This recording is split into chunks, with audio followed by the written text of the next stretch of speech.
గణపతయే నమః. ఓం దుం దుర్గాయే నమః. ఓం ఆంజనేయాయ నమః.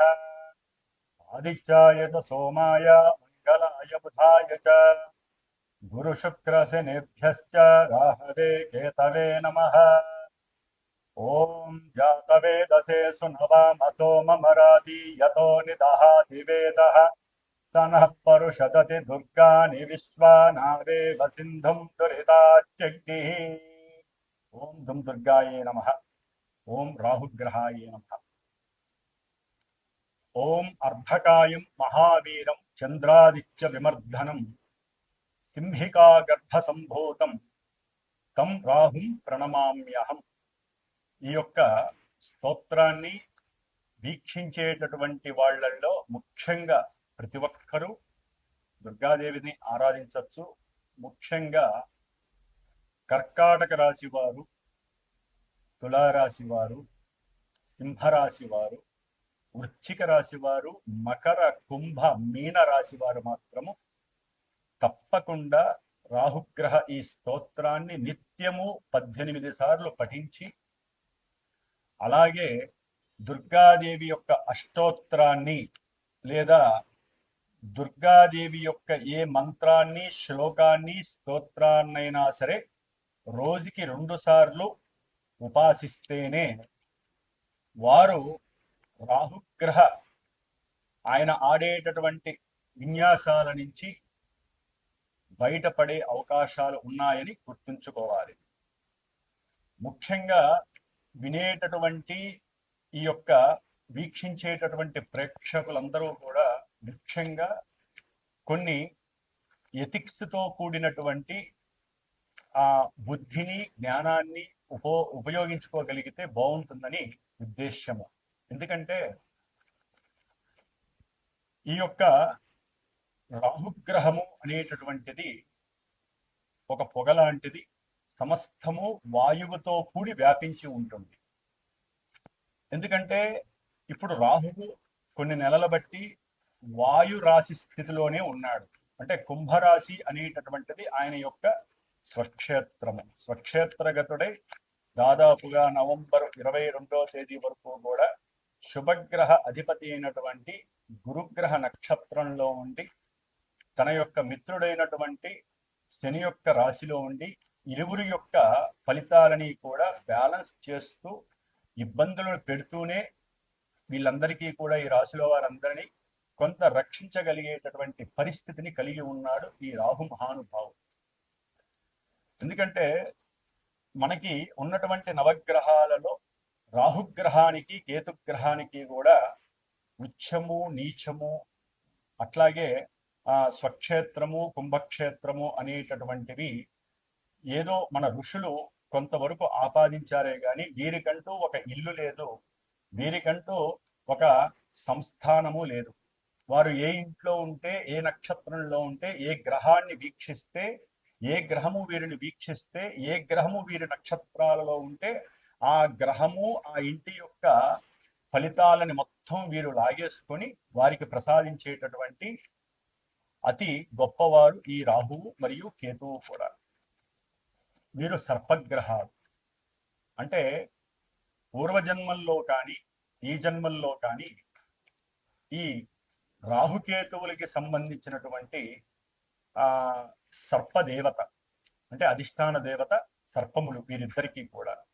కాబట్టి కొంతమందికి జాతకాలలో అనంతకాల సర్పయోగ దోషాలని, అట్లాగే సవ్యకాల, అపసవ్యకాల, అర్ధకాల సర్పయోగ దోషాలని, సంపూర్ణ కాల సర్ప యోగాలని, అట్లాగే జన్మలగ్నం నుంచి కూడా 12 లగ్నాలకి వీరు లగ్నంలో ఉంటే ఏంటి, కుటుంబ స్థానంలో ఉంటే ఏంటి, తృతీయంలో ఉంటే ఏంటి, చతుర్థంలో ఉంటే ఏంటి, అంటే ఈ రాహుకేతువులు 12 లగ్నాలలో 12 రాశుల్లో దాదాపుగా 144 ప్లస్ కేతు నుంచి చూస్తే ఇంకో 144, 288 కాలసర్ప యోగ దోషాలని అనుభవిస్తూ ఉంటాము అందరము కూడా.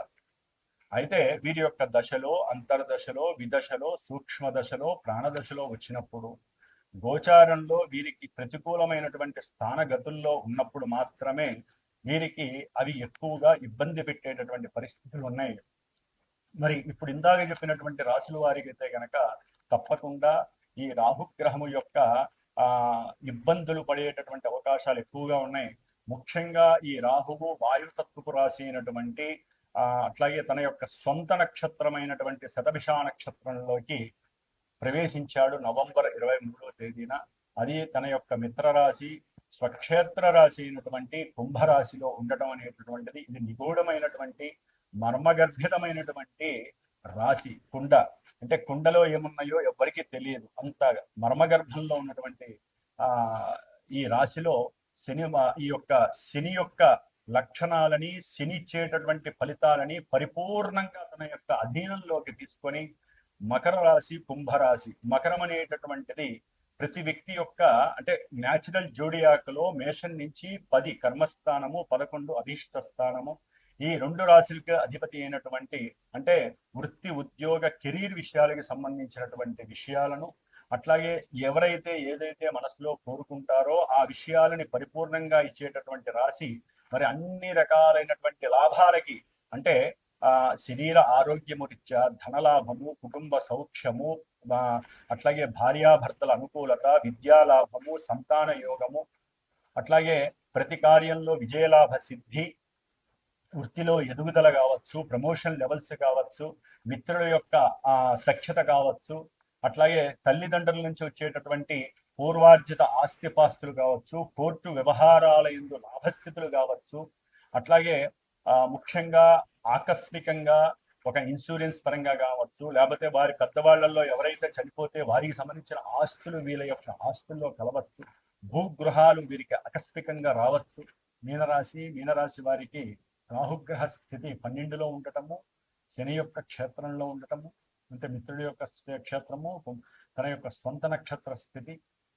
మరి మీనరాశి వారికి ఈ 12లో ఉన్నటువంటి రాహువు చాలా భయాన్ని కలుగు చేస్తాడు. ఆగస్టు 2026 వరకు, ఈ నవంబర్ 23న మారుతున్నాడు ఆయన సొంత నక్షత్రం. కాబట్టి భయము, ఆందోళన వీరిని ఎన్నో ఇబ్బందులు, విపత్తులు, చేసే పని ఎందు కూడా ఏకాగ్రత లేకపోవటము, ముట్టుకున్న ప్రతి పనిలో అగాధము, విఘాతము కలగటము, బంగారాన్ని ముట్టుకుంటే అది కాస్త లోహం అయిపోయే పరిస్థితి కలుగుతుంది వీళ్ళకి.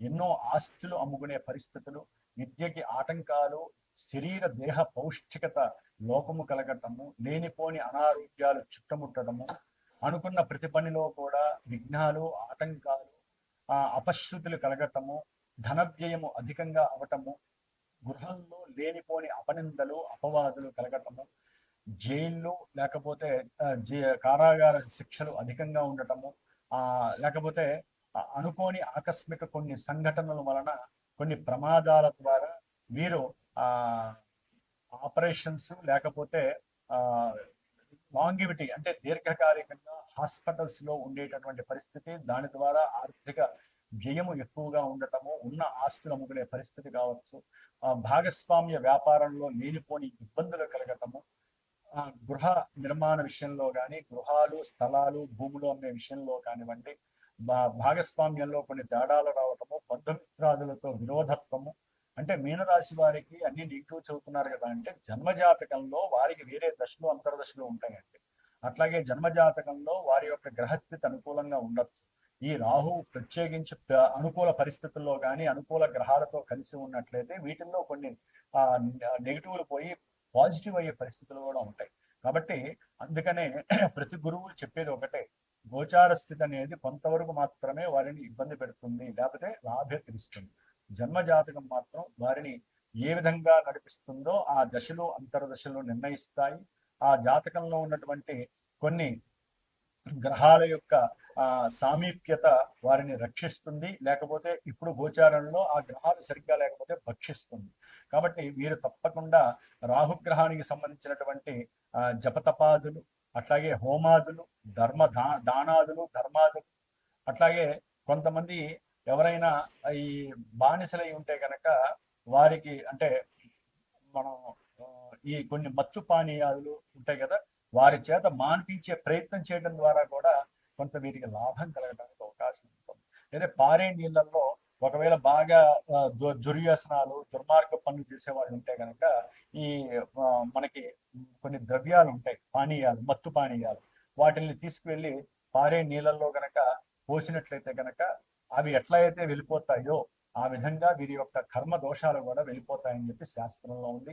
ఏదేమైనప్పటికీ మీరు ఎక్కువగా దుర్గాదేవి ఆరాధన చేయాలి, హనుమత్ ఉపాసన చేయాలి. ముఖ్యంగా దుర్గాదేవికి సంబంధించిన 8 నెలలు అమావాస్యల్లో ఈ యొక్క పాశుపత హోమాలను లేకపోతే చండీ హోమాలలోనూ పాల్గొనడం, లేకపోతే వారి యొక్క జన్మజాతకంలో ఇంకా ఘోరమైన విపత్తులు, మోసాలు, ఇబ్బందులు, శరీర ధర్మం నశించటము ఇలాంటివి జరుగుతున్నట్లయితే కనుక వారు జాతక పర్యవేక్షణ చేయించుకొని దానికి తగ్గినటువంటి సరైనటువంటి దోష పరిహారాలు ఆచరించుకుంటే ఈ రాహుగ్రహం వలన మీనరాశి వారికి కలిగేటటువంటి, ముఖ్యంగా ఉన్నవాళ్ళు ఉన్నట్టు దూరంగా వేరే ప్రదేశాలకు విదేశీ గమనం జరగటము, విదేశంలో ఉన్న వాళ్ళు వ్యాపారంలో లోపత్వం కలగటము, లేకపోతే ఫ్రెండ్స్తో అంటే స్నేహితులతో ఎవరితోనైనా విరోధత్వం కలగటము, వారు మోసం చేయటము, ఇట్లా ఎన్నో రకాలైనటువంటి దోషాలన్నీ కూడా మీనరాశి వారికి కలుగుతున్నాయి. కాబట్టి నిత్యము రాహుగ్రహ స్తోత్రాన్ని చేయండి, ఆవునేతతో దీపారాధన చేయండి, దుర్గాదేవి ఫోటోకి ఎర్ర పూలు లేకపోతే నీలం రంగు పూలు పెట్టండి. దాని ద్వారా చక్కటి అనుకూలమైనటువంటి పరిస్థితులు మీకు కలుగుతాయి. మాష చక్రాలు అంటే గారెలు నివేదన చేసి ఎవరికైనా సరే, లేకపోతే ముఖ్యంగా కుక్కలకు, లేకపోతే కొంతమంది బాగా ముసలి వాళ్ళు ఉంటారు, వారికి ప్రతి శనివారము దానం చేయటం ఒక 8 మందికి, ఇట్లాంటివి ఏదో చిన్న పరిహారాలు చేసుకుంటూ, కొంతమంది బ్రాహ్మణులకి ఎవరికైనా కాళ్ళకి చెప్పులు లేకపోతే గొడుగు ఇలాంటివి, లేకపోతే రగ్గులు, కోట్స్, నలుపు వస్తువులు ఏదైనా దానం చేయటం నిత్యం వాడుకునేటట్టుగా మీనరాశి వారి విధంగా చేసి ఉన్నంతలో వారికి ఉన్నటువంటి వ్యవస్థాగతంలో ఆర్థికంగా ఖర్చు పెట్టచ్చు, మానసికంగా ఖర్చు పెట్టచ్చు, శారీరకంగా ఖర్చు పెట్టచ్చు. ఏదో రూపంలో వారి దోషాలు పోగొట్టుకొని దుర్గాదేవి అనుగ్రహం పొందుదురుగాక. ఓం దుర్గాయే నమో నమః.